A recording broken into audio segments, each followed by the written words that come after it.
Interessante a sua pergunta, porque um dos pontos, né, para a gente construir marca é sempre pensar que o consumidor é alguém dotado de emoção, né, dotado de paixão, óbvio, né, e pensando que nós temos um produto altamente técnico. Ele é um produto de uma equipe de agrônomos vendida para, na grande maioria das vezes agora, também para agrônomos, porque hoje você tem uma formação muito mais forte no campo, né, no passado você tinha muito mais produtores que estavam ali plantando e tinham as suas fazendas, mas não necessariamente tinham estudado para isso, né? São empreendedores, mas hoje você tem uma nova geração que de fato vem muito mais em faculdade de agronomia, então o cliente também está muito mais tecnificado, inclusive quando você aumenta mulheres, né? Justamente por esse ponto.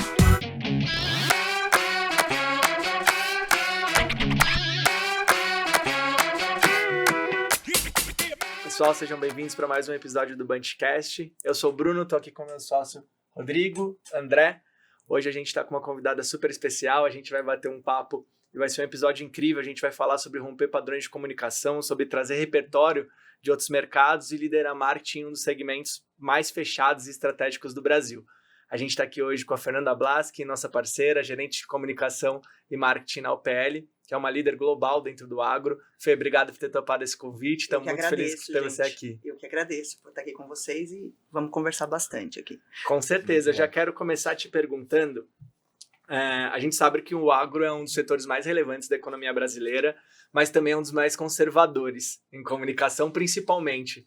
E você, uma líder de marketing vinda de outros segmentos. Conta pra gente um pouquinho como foi encarar esse desafio, como que é essa trajetória, como que pintou essa oferta para você, como isso aconteceu, ressoou na sua cabeça naquele momento, como vem sendo esse desafio ao longo dessa jornada. De já quanto tempo? 4 anos. Caramba, que legal, que legal.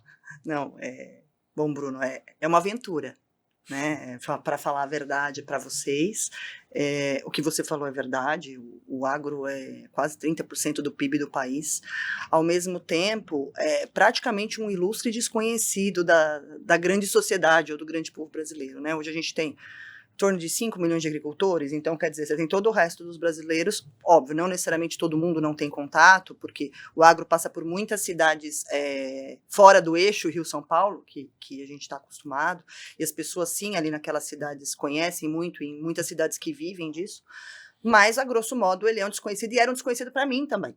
Né?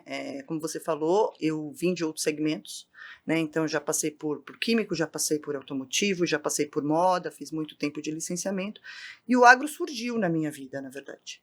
Né? Ele não foi algo pensado, né? Aquela história de fazermos um plano de carreira ou fazermos um plano de desenvolvimento e o agro estava no meu radar. Não estava. Né? Acabou vindo de uma oportunidade de uma colega em comum, que me falou que essa oportunidade existia. Falei, vamos conversar. Né, e acabei gostando da proposta que a UPL me trouxe, e reitero que a UPL também foi ela é uma empresa disruptiva, a gente vai conversar um pouquinho mais, e ela foi disruptiva quando me contratou, né, porque, de fato, eu também não sabia que não era normal terem pessoas de fora do segmento, não era normal, na verdade, né, eu soube quando eu entrei lá. Né? Para mim nunca foi um problema trabalhar em segmentos distintos, eu sempre gostei em cima de repertório, em cima de entender de que um bom trabalho de marketing, um bom trabalho de comunicação pode permear todos os segmentos, né? Um bom entendimento do consumidor e todo esse tipo de coisa pode permear. Mas para mim eu só fui perceber que, por exemplo, eu era uma das únicas não agrônomas ao entrar na empresa. Né? Então, por ali eu já falei, nossa, a UPL já foi bastante disruptiva em me trazer e, acima de tudo, em apoiar a trazer essa visão de outros mercados. Eu acho que é com essa riqueza, né, que a gente vem construindo a comunicação da UPL.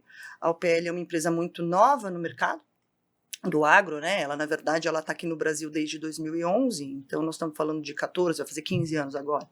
Isso é pouco ainda para uma construção de marca, uma construção de empresa, e ainda assim já é a quinta do mercado. Né? E simplesmente, né, ela tem crescido e tem aparecido dessa maneira com algumas atitudes e algumas estratégias bastante diferentes de como o mercado atua.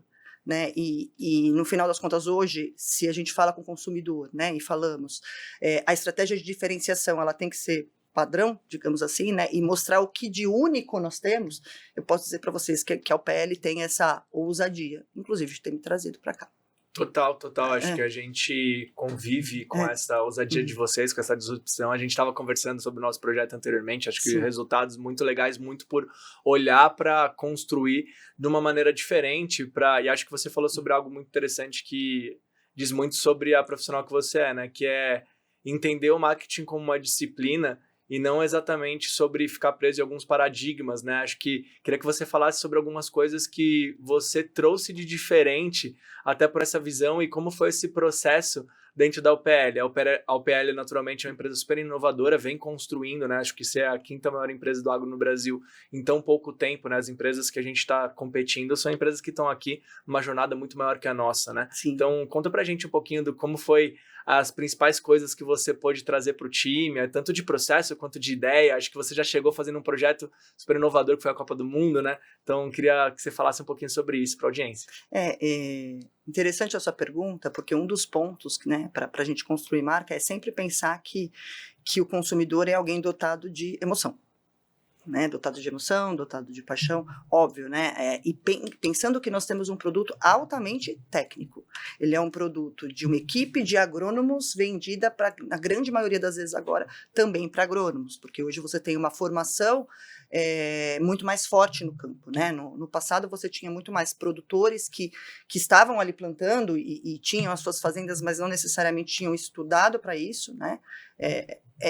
São empreendedores. Mas hoje você tem uma nova geração que, de fato, vem muito mais em faculdade de agronomia, então o cliente também está muito mais tecnificado, inclusive quando você aumenta mulheres, né? Justamente por esse ponto.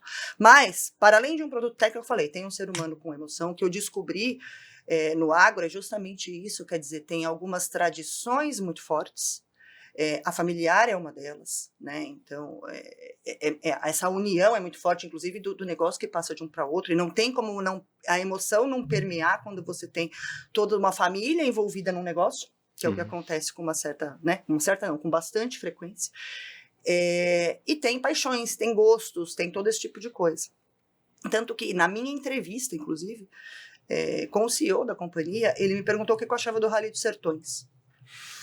Aí eu falei, nossa, mas por que ele está me perguntando isso? Eu acho que está me perguntando porque, né, minha experiência de automotivo, né, eu acho isso, eu acho aquilo, mas terminei a entrevista sem saber por que eu tinha recebido aquela pergunta, né? E aí eu entrei, por exemplo, eu descobri que esse é uma das paixões, por exemplo, do pessoal do agro, né? Eles gostam da velocidade, gostam de correr, né? E eu não sabia, eu desconhecia. Né? Futebol, uma delas, né? Então, assim, e aí o que acontece? O segmento vem de uma tradição de se comunicar somente tecnicamente, somente atributo de produto, né? E que, óbvio, é super importante.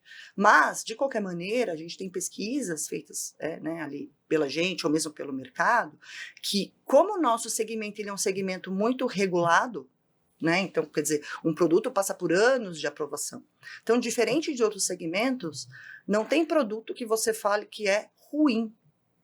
Né? Óbvio, tem produtos melhores, tem tecnologias embarcadas diferentes, existe uma diferenciação.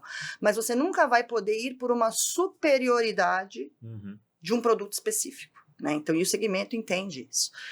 E aí, em um segmento que ninguém conectava, né? Só que um segmento altamente conectável, né, altamente emocional, por que não usar estratégias como essa?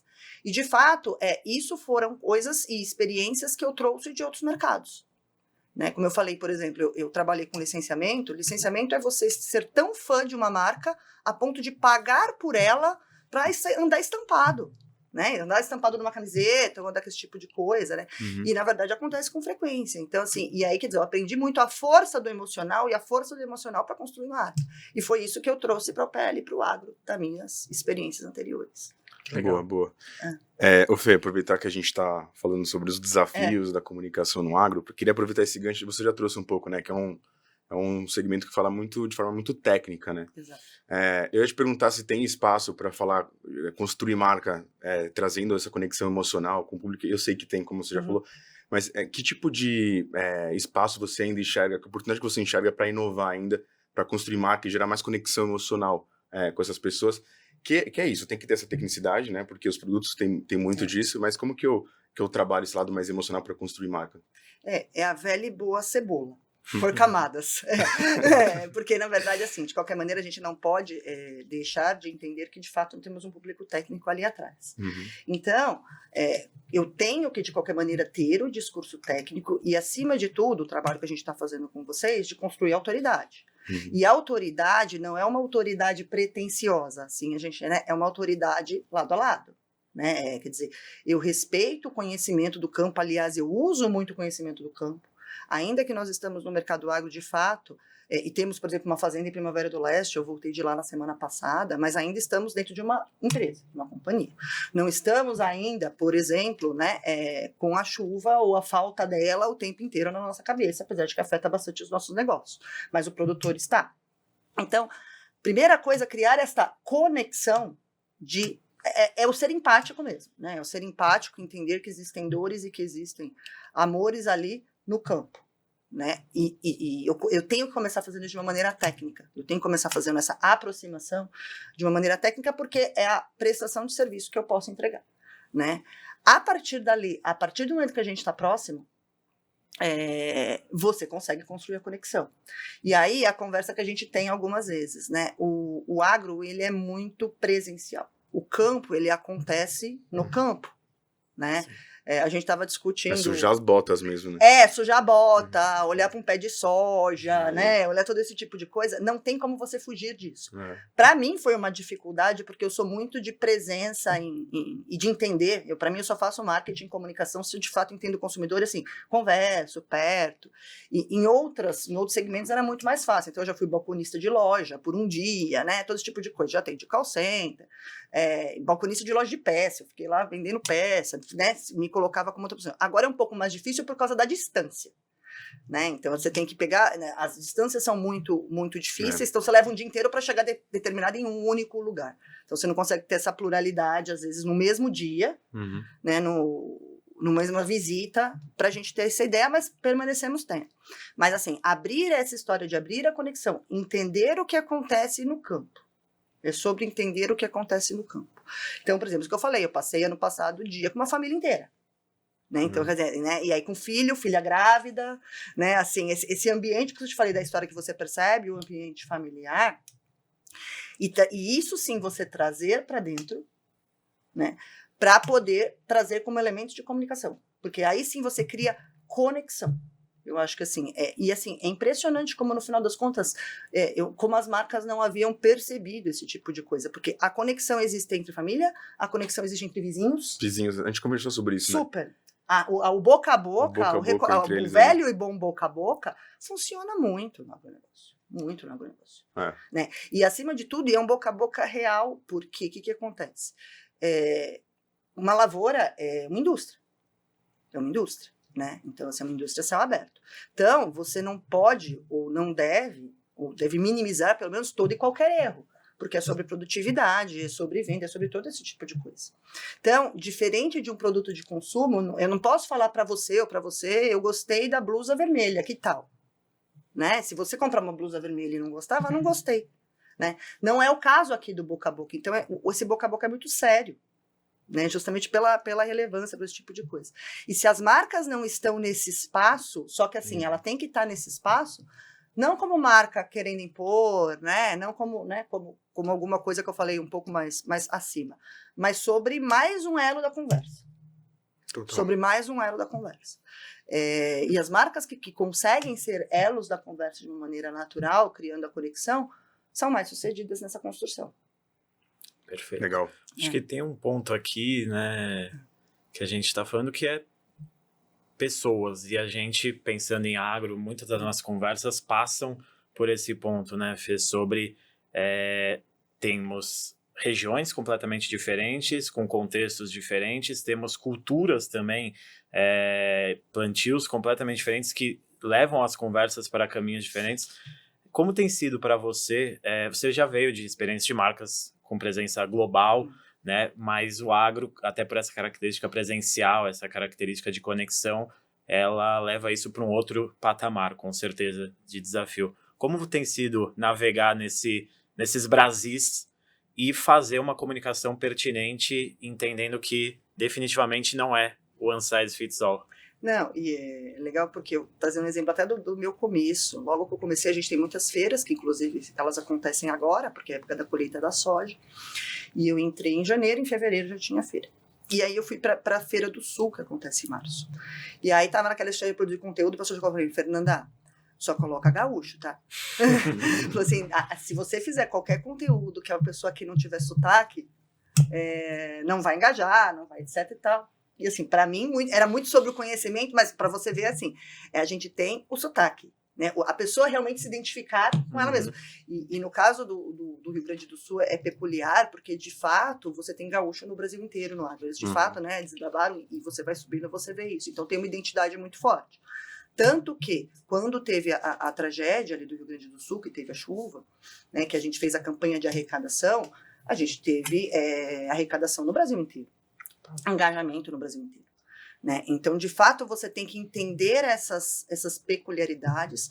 Por outro lado, é óbvio que a gente não consegue, em comunicação, em marketing, né, ter uma capilaridade tão profunda. Né? É assim, o one-on-one é ótimo, e eu conto com um time de campo, mas eu também, para a construção de marca, eu tenho que criar algumas plataformas que permeiem o todo dentro do possível. Né? Então, eu comentei do Sul, mas, por exemplo, né, foi o nosso finalzinho com o Cafu. E a gente tem tido bastante sorte, vamos dizer assim, especialmente com as pessoas ou com os influenciadores que a gente trabalha dentro do Hero, né, quando a gente consegue fazer o pro todo, como é o caso do Cafu, como é o caso do Chitãozinho, ou como foi o caso do próprio César como influenciador, que a partir do momento que eles começam a trabalhar conosco, eles também se apaixonam pela marca. Então, assim, que eu falei, eu, por exemplo, dali 3 meses eu já estava com o Cafu. O Cafu também não sabia nada do agro. Nunca tinha trabalhado com agro na vida. Né? E, de repente, deu 6 meses, passou a Copa, ele estava rodando o Brasil com a gente. E, de fato, o agro ele é um segmento apaixonante. Essa história essa proximidade traz todo mundo para perto. E a OPL tem um favorecedor, acho que essa palavra nem existe, que eu também aprendi globalmente, que é ser uma empresa indiana. Para mim também, quer dizer, a Índia é um país completamente diferente, então para mim ele também foi novo, hoje eu estou um pouco mais acostumado, mas o indiano ele é mais receptivo do que um europeu, do que um americano, que outras empresas que eu vi. Então isso também permeia a cultura da empresa. Isso permeia a cultura da empresa. Então hoje a OPL é uma empresa de dono, né? Então está na 2ª geração, que o Jay que está à frente, e o Jay ele abraça cliente, ele, né, e aí eu lembro que um dos eventos que eu estava com o cliente, não vou falar o nome da concorrência, mas, né, ele falou assim, o senhor XXX, faz de conta que é o nome da concorrência, nem sei quem é, nunca veio aqui, né, e isso que eu falo, em um segmento tão presencial, isso faz uma diferença danada. Então, o que eu digo, até voltando à pergunta dele, e ligando com a sua, sim, a gente passa por pessoas construindo a marca o tempo inteiro. Né? Então, a gente passa por melhor que seja a nossa estratégia, por mais definida, estudada, e a gente traz especialistas e tal, se eu não tenho pessoas executando, eu dependo muito de pessoas executarem, de pessoas que estão no campo e entenderem o que a gente quer dizer como marca, qual é a nossa proposta ali de conexão, para fazer essa conexão, porque só entre máquinas essa conexão não vai existir.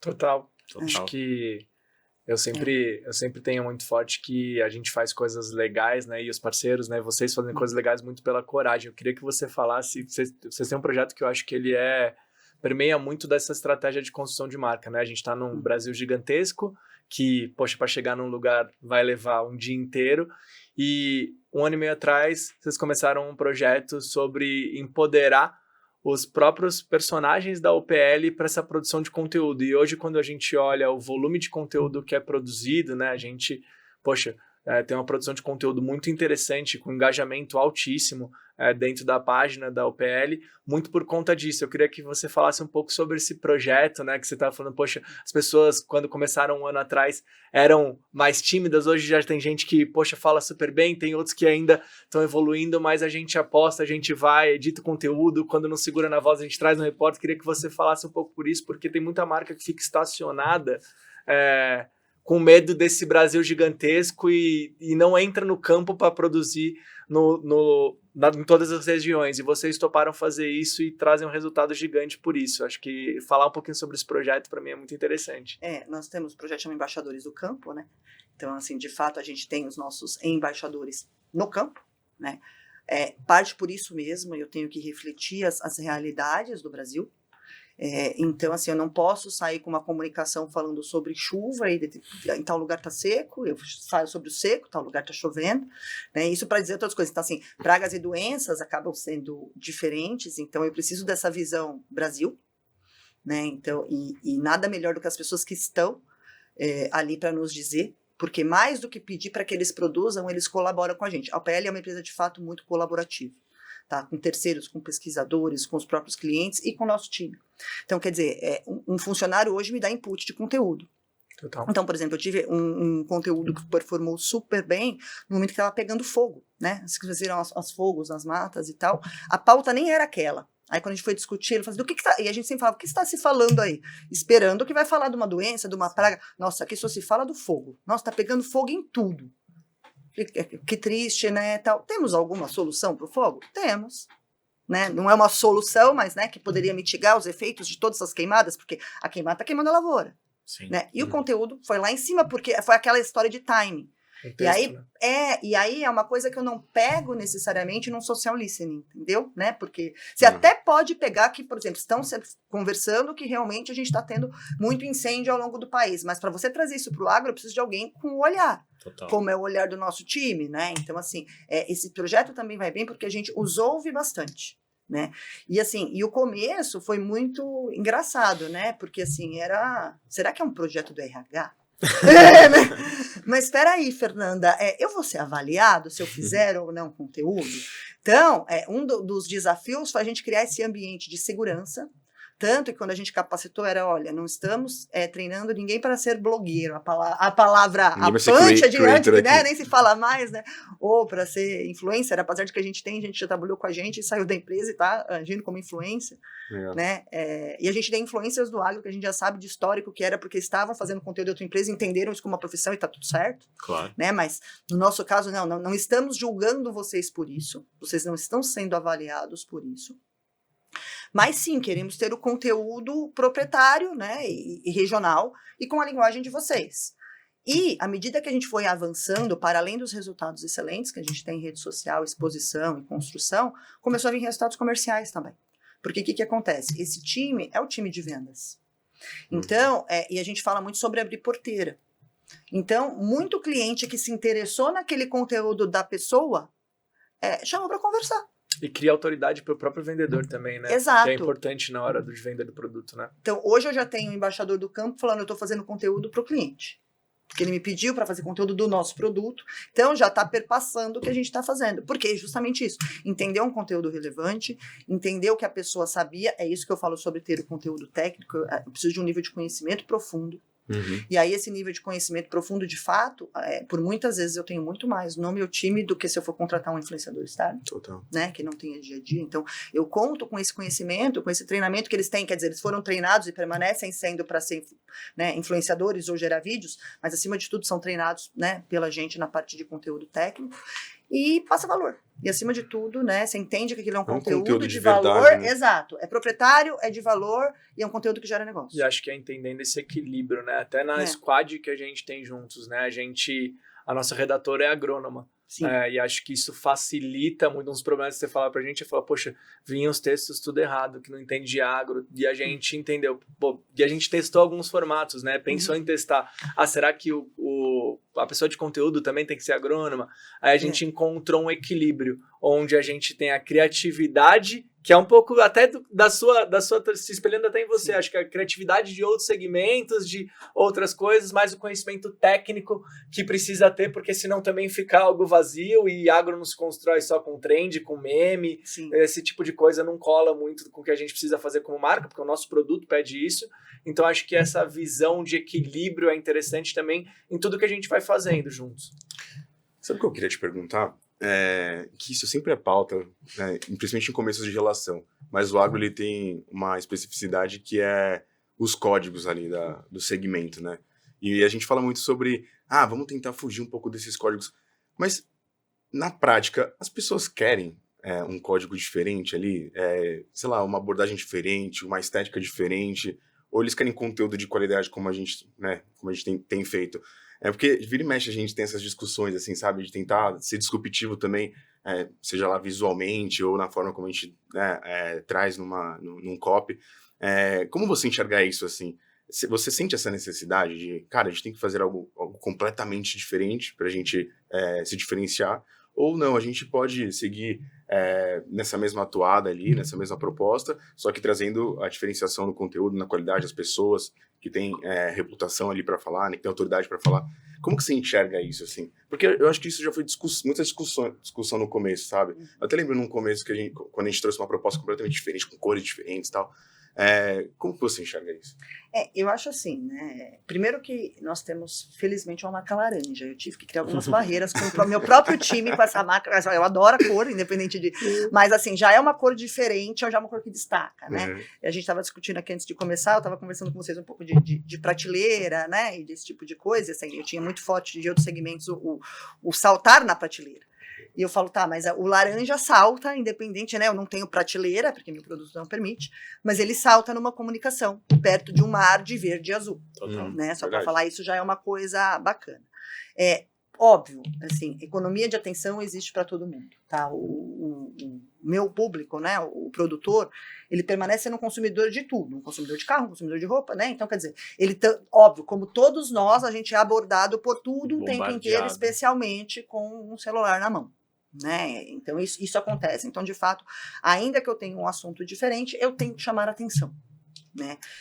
Você vai falar, chamar atenção é super disruptivo. Eu tive uma discussão esses dias sobre algumas empresas brincam com usar personagem. A gente estava discutindo que você está infantilizando o público. Não precisa. Aliás, não é uma boa estratégia. Né? Porque, de fato, o produto que a gente vende é longe de ser infantil, longe de ser uma brincadeira. Eu falei para vocês da seriedade que é uma lavoura. Né? Isso não quer dizer que eu tenho que ser sério, sisudo ou, né, qualquer coisa parecida. Né? Muito pelo contrário, tem outras maneiras de se fazer. Mas a porta de entrada sempre permanece, tem que ser algo que chama atenção. Tá? E assim, por que eu falo? Eu falo, tirando a economia de atenção, eu tenho um produto que é aplicado na lavoura. Então, assim, ele é um público que a gente fala que realmente o agricultor é ver para quê? Uhum. É ver para quê?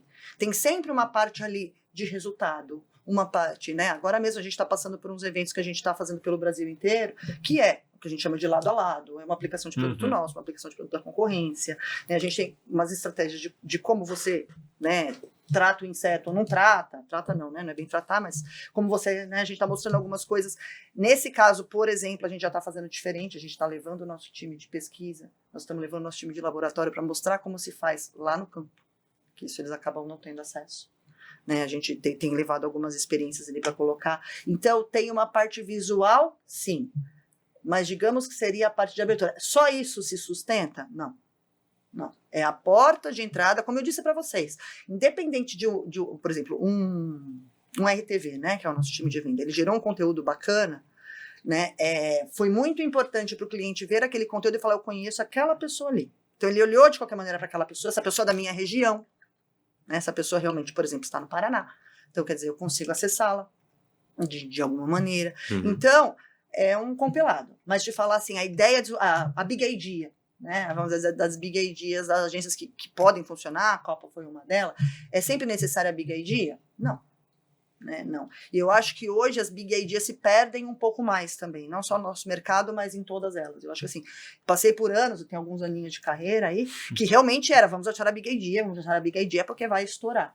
Mas também você tinha menos conteúdo, né? Você não estava nesse momento. Então eu acho assim... Os pontos de conexão com o seu possível público, né? Exatamente isso. Então, de fato, hoje eu acho que a constância conta mais, a constância, a consistência, e lógico, criatividade é sempre válida, sempre, eu acho assim. Senão, a gente está sempre no mesmo padrão, e aí você não cria diferenciação. Eu acho assim, né, criatividade, boas ideias, né, e justamente eu discuti isso na semana passada, e sobre estar aberto para ideias vir de qualquer lugar, né, como eu falei do fogo para vocês, como as ideias, né, como a gente poder colaborar, e elas podem vir de qualquer lugar, então abertos para elas, elas contam, mas hoje não se sustenta mais como se sustentava no passado. Perfeito. Boa. Você trouxe vários atributos, Fê, de características, a gente foi dando pinceladas sobre a UPL, né, sobre características, são 15 anos de mercado no Brasil, é uma empresa que constrói um caminho diferente, como você disse, né, que faz que se pauta em pesquisar e usar, dar novos usos para fórmulas que já estão no mercado, compra de empresas que vão aglutinando, uma cultura indiana. Como esse total compensation da UPL, esse pacote UPL, ele impacta e como você tem lidado, né? Como foi para você lidar com esse contexto de uma empresa global vinda da Índia na maneira de fazer comunicação? Porque no nosso convívio a gente vê que as ideias elas dificilmente são barradas, né? Lógico que a gente tem cuidados, mas é uma empresa que permite muito, é uma empresa que está disposta a fazer também. Como que é a cultura UPL? Quais os desafios e os benefícios, né, nisso da construção de comunicação que você tem conduzido lá dentro? Eu acho assim, a UPL me dá o melhor dos dois mundos quando ela é uma empresa de dono. E essa empresa de dono faz com que as pessoas tenham essa sensação, e permeia essa sensação de dono na cultura, então te dá de fato uma autonomia, uma liberdade de contribuir, ao mesmo tempo que é uma multinacional. Né, uma multinacional, está em mais de 130 países, né, então tem toda uma estrutura ali por trás que permite que a gente faça as coisas acontecerem. Mas, assim, essa liberdade me chamou a atenção na ação da Copa. Quando eu entrei, a Copa já estava contratada, nós éramos apoiadores regionais na América Latina. Eu tinha 2 semanas, eu entrei em uma reunião com o time global, para entender o que era possível fazer, acostumado a anos de uma empresa americana. Tá? Então, assim, eu consegui fazer muito em uma empresa americana, mas o americano ele é mais americano. Especialmente com o Brasil, né? Ou com o Brasil ou com os países BRIC, ou o que quer que seja que a gente queira chamar, que não estão ali nos países desenvolvidos, vamos dizer assim, né? Mesmo que o Brasil seja relevante em faturamento, como era na empresa que eu estava. Mas acostumado com a empresa americana, que as negociações eram um pouco mais... A gente conseguia fazer, mas... tinha um tempo ali de bastidor para você negociar, para você justificar o país. Ali. Não, e você explicar como é a política, como é, né? Por que caiu, por que a moeda fez, porque assim, né? Esse ambiente do Brasil sempre foi bastante conturbado, né? Então é sempre difícil para você explicar para uma matriz. E eu entrei na reunião com o time, e assim, na verdade já não eram só indianos, perguntando, tipo, o que eu posso fazer? O que você quiser. Ui? Como que eu quiser? Eu acabei de entrar, não. Eu falei, não. Baseado nisso foi uma conversa interessante, mas assim, ali eu já falei, opa, né? Tem um jeitão diferente. Tem campo, mesmo. É diferente, né? E de fato, entendendo que o Brasil, para o agronegócio, é muito importante. Então, assim, para além de sermos multinacionais, o Brasil lidera muita coisa, né? Pela importância da produção agrícola do país. E foi quando eu, por exemplo, eu trouxe o Cafu, né? E aí falei, não, então se eu posso, né, usar figuras brasileiras, trabalhar isso no país, né? E óbvio, sob aprovação e sob uma construção, quer dizer, você não pode fazer o que você quiser, tem uma marca aqui para você cuidar. Mas eu falei, em 2 semanas eu falei, tá, né? Eu falei, que bom, né? Então, gostei de onde eu estou, porque de fato eu acho que qualquer profissional quer contribuir, e isso a PL permite muito, né? E de fato, desde então, contribuo bastante, né? Trabalho bastante com o time global. Recém fizemos COP junto, né? Que acabou também sendo aqui. Que foi liderada por você aqui, sim, né? Porque foi em Belém, né? Ali é um projeto global, de uma campanha global, mas estava sendo localizada aqui no Brasil, então, quer dizer, fomos bastante atuantes aqui no Brasil, que também foi uma grata surpresa. Né, foi de novo uma estratégia de a gente estar fora apesar de estávamos num ambiente agro, que era a Agrizone, mas estávamos num evento de mudanças climáticas, era um evento, né, agro na sua totalidade, e que também a gente conseguiu passar uma mensagem muito bacana e continuar caminhando para a construção ali. Muito rico. Poxa, incrível. Você só, acho que nesses últimos 6 anos, por aí, você falou de 5, 6 anos, você falou de vários cases. Eu queria que você contasse qual que é o maior case da sua carreira, na sua visão. Óbvio que todos os projetos são importantes, mas contasse um pouquinho pra gente o que na sua visão foi o maior desafio, que você conseguiu enxergar várias coisas e aportar valor de verdade, e no final, acho que entender um pouco o contexto de como que a sua atuação gerou um resultado lá na ponta de fato. Na verdade, assim, essa minha história de passar por segmentos, que acaba sendo muito distinta, sempre foi uma vontade muito latente. E como eu fiquei um bom tempo na indústria automotiva, né, e eu tinha essa curiosidade, ou, né, o querer fazer histórias diferentes, por essa curiosidade que me despertou cuidar do licenciamento de marcas da Chevrolet. Né? Era uma área que só existia nos Estados Unidos, não tinha fora dos Estados Unidos em lugar nenhum. Eles tentavam fazer algumas coisas nos países, mas, de novo, sem entender quais eram as realidades locais, e de país mais ainda, e lembro que é uma empresa americana. E, de novo, a mesma coisa do agro. Assim, eu tenho como característica, acho que se eu pensasse muito, eu não teria a carreira que eu tive agora. De vez em quando eu me jogo e vamos ver o que... De vez em quando não, ou sempre eu me jogo e vamos ver o que vai dar. E costuma dar bom. Né? Lógico que pensando... E assim, né, eu comecei a olhar, e assim, de novo, entrei sem entender absolutamente nada. Né? E aí falei, vou colocar esse negócio de pé, né? Vou me entender. E aí, da mesma maneira como eu ia conversando com o agrônomo sem saber nada e fazia pergunta idiota lá, eu fazia, né, e ainda conversando com as agências, e é sobre ter humildade para saber que eu estou aprendendo, mas sobre aprender de maneira veloz para poder aportar valor, né? Então, o licenciamento para mim foi isso. E aí, de um projeto, de uma coisinha que tinha num departamento, virou uma unidade de negócio. Legal. Virou uma unidade de negócios. Aí sim, eu ganhei uma pluralidade de business, porque assim, eu estava de manhã sentando, conversando com a Jequiti de perfume, depois eu estava à tarde conversando com o pessoal de revista, me explicando por que banca fecha, como que está a livraria, como que está esse tipo de coisa, e estava no dia seguinte olhando vitrine, ou, né, fazendo esse tipo de coisa. A grande maioria com profissionais, empresas empreendedoras, eu falei que foi a época que eu mais lidei, inclusive com judeus, né, que também me deu uma visão absurda do que é empreender, né, do que é ter negócio e tudo. E o negócio cresceu demais, né? Então, assim, eu parti do nada para uma BU, eu parti do nada só no Brasil para 24 empresas parceiras. Depois, justamente, quer dizer, aí os Estados Unidos reconheceu que só o Brasil conseguiu fazer isso fora do Brasil. Para não falar que só o que acontece. Na época tinha a Europa fazendo, porque a GM tinha a marca Opel, que depois foi vendida, mas aí era muito sobre uma marca alemã, né? No nosso caso aqui não era uma marca alemã. E depois eu ganhei, né? Eu passei a cuidar dos outros países da América Latina, né? Então, cuidei de Colômbia, cuidei de Argentina, cuidei de Chile, que aí também eu viajava e entendia. Então, isso, assim, para mim é o meu maior orgulho e o que me deu a certeza de que eu poderia, sim, permear outros segmentos desde que tivesse fundamentos bastante fortes, como você falou no começo, capacidade alta de ouvir, de aprender, e é o que eu falei, de uma maneira veloz para isso acontecer, porque também um pouco sobre isso, né? Você tem que ter uma velocidade, uma capilaridade disso virar negócio, virar construção de marca, né? Porque talvez, em alguns momentos, isso não se espera. A minha discussão sobre, né, como você conversou sobre o equilíbrio entre o agro e o não agro, a gente já teve essas discussões. E por alguns momentos, eu quis trazer umas empresas para trabalhar comigo, algumas eu trouxe que não conheciam o agro, mas sempre foi sobre qual é a sua disponibilidade de aprender e também qual é a velocidade sobre. Né, porque, de fato, e peguei alguns que não era sobre isso, ou não queriam, né, ou não tinham essa habilidade, vamos dizer assim, e aí sim é muito difícil você passar em segmentos, aí de fato é mais fácil, e também não está errado, né, se alguém entende que aquele segmento ele é especialista, ou ele quer fazer, está tudo certo, né, se aquilo é um caminho para a pessoa, para a empresa, para a marca, mas essa história de permear e trazer, você tem que estar muito aberto.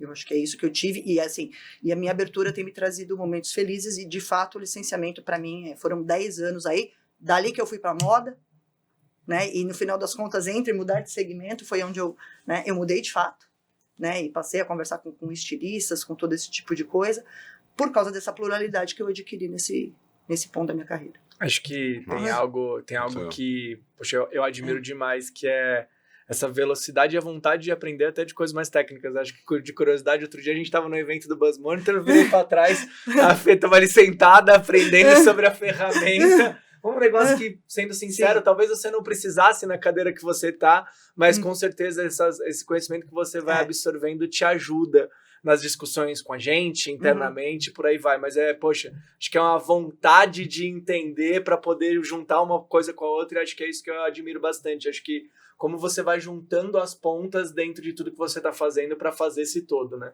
Não, e é isso mesmo, assim, eu gosto muito de aprender. Eu gosto muito de aprender. Acho que hoje, de fato, você tem até maneiras mais fáceis de aprender. Hoje você não precisa, quer dizer, há um tempo até você precisava, por exemplo, ficar numa pós-graduação por 2 anos, né? Não continua existindo, não tiro a validade disso, mas quer dizer, hoje você tem tantas fontes, óbvio, você também tem fontes que não te ensinam nada, cá entre nós. Você tem que ter uma capacidade de filtro razoável. Total. Mas eu sempre falo para todo mundo que me pergunta sobre essas mudanças, eu falo assim, tenha disponibilidade em aprender.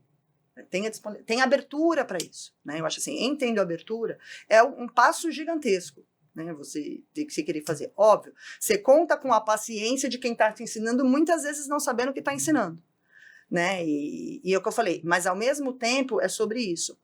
Por isso que eu falo da velocidade, de você chegar num determinado ponto e que você pode não se igualar em conhecimento, mas você está com um repertório que é a profundidade, porque você ganha mais respeito, né? Do que, né? E eu falo isso até... quando eu fiz o licenciamento, eu comecei com uma agência na época que chamava Vexin, e o Marcos Macedo sempre me falava isso, ele falava que eu tinha habilidade, da velocidade de aprender, e aí eu trabalhava numa empresa de 20 mil funcionários, na GM, ele falava, nossa, de mover o elefante, né? Ele ficava assim, como você consegue fazer as duas coisas? E aí era sobre isso, quer dizer, se eu não tivesse conhecimento de como fazer isso, só boa vontade não adianta não, né? Aquela coisa de boa vontade, o inferno tá cheio, também é importante, mas eu sou super adepta de conhecimento e repertório. Total.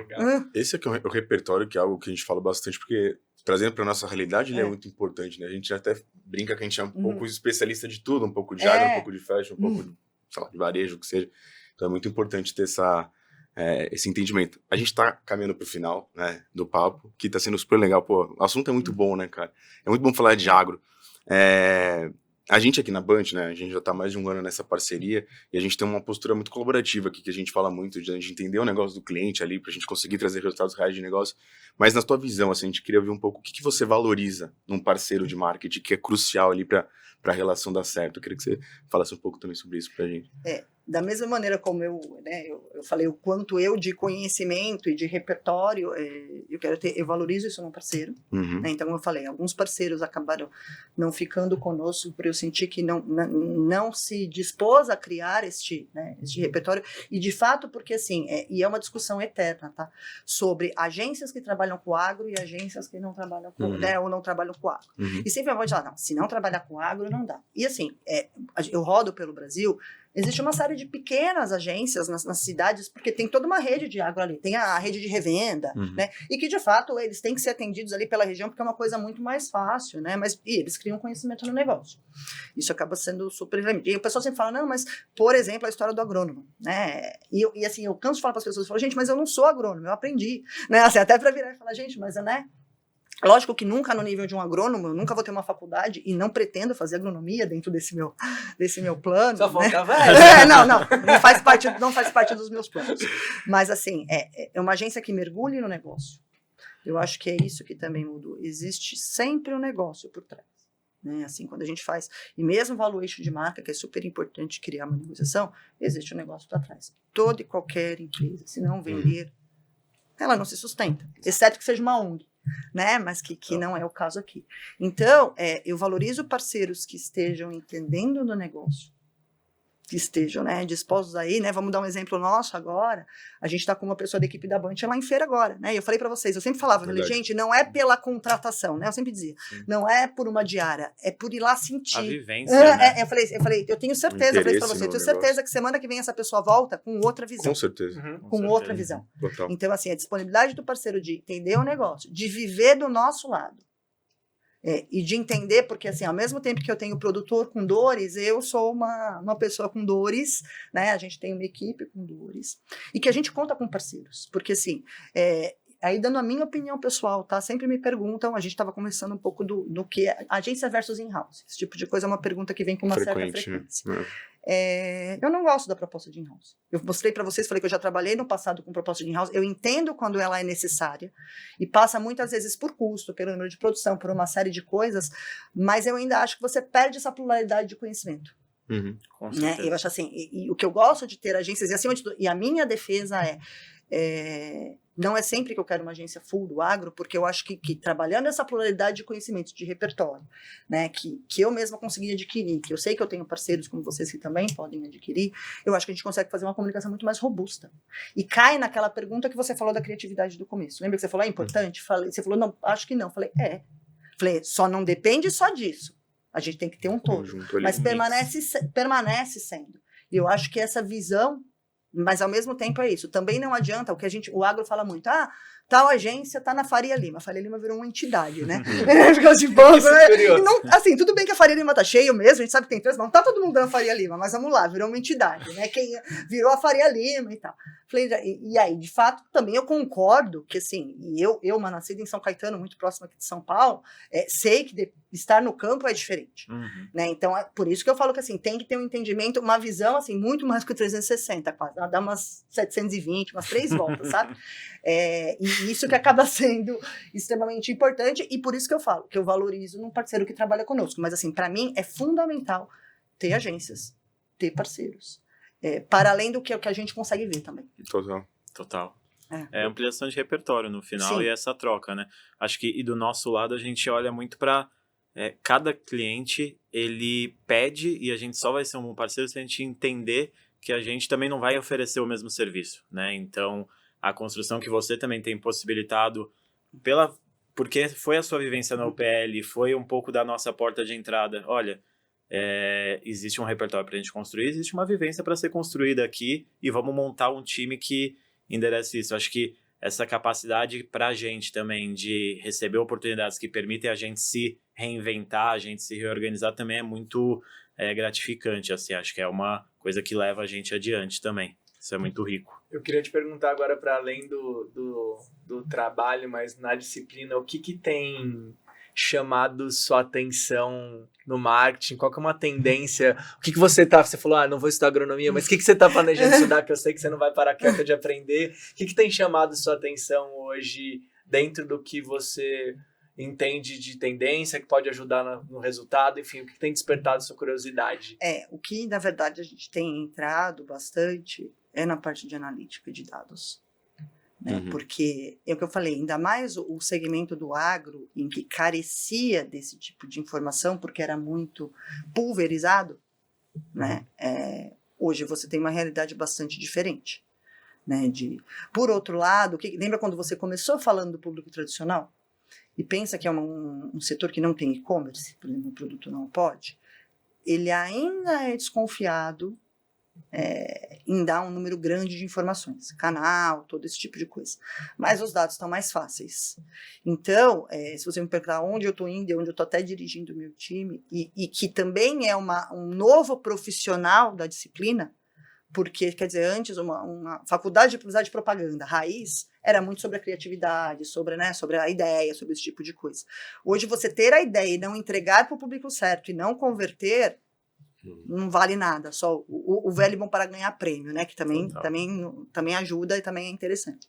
Mas, então, assim, se você me falar onde eu estou me aprofundando, para onde eu estou indo, para onde eu estou direcionando o time, vamos ser mais analíticos, né? Vamos entender os dados, né? E o nosso analítico passa não só pelo digital, mas passa por esse tipo de coisa, como as áreas estão acontecendo, nossos dados passam por como a commodity está se comportando, para que esse dado está saindo, então passa por tendência de que, por exemplo, hoje você tem o etanol de milho, e aí, de novo, começa a passar, na COP30 a gente viu isso muito, porque assim, ok, nós somos o agro, somos países defensivos, mas é toda a alimentação do mundo, então tudo e qualquer coisa que aconteça na indústria de alimento é fato, toda a parte de combustível agora, porque você tem toda a parte de fontes renováveis, foi muito forte em COP. A própria parte, por exemplo, eu vim da moda, da discussão do algodão versus os outros tecidos planos, que são mais baratos, porque tem sustentabilidade, esse tipo de coisa, porque quer dizer, o algodão é uma fibra super importante. Então, mesmo o agro, e é isso que eu falo, permeia uma série de indústrias para você entender o que está acontecendo, tanto que hoje você vê empresas como a PepsiCo, como a Nestlé, como a própria Bunge, trabalhando agricultura regenerativa, trabalhando todos esses, né, trabalhando pecuária leiteira, todo esse tipo de coisa, porque de fato é uma tendência que acontece no mercado de como você vai trabalhar, né, sustentabilidade, e passa pela agricultura. Então, o estar atento a dados também passa por estar atento a dados fora do meu mercado. Perfeito. E isso que eu tenho dirigido. Poxa, legal. Acho que a gente vai ter que encerrar o programa. Vocês tiveram a oportunidade de um papo de 45 minutos com a Fê, que a gente tem a oportunidade de semanalmente conversar com ela, então aproveitem, foi um episódio incrível. Fê, obrigado por você ter aceitado a conversa. Eu que agradeço, gente, agradeço. Foi uma conversa foi muito bacana. É muito bom te ter aqui com a gente, e obrigado, pessoal. Obrigada.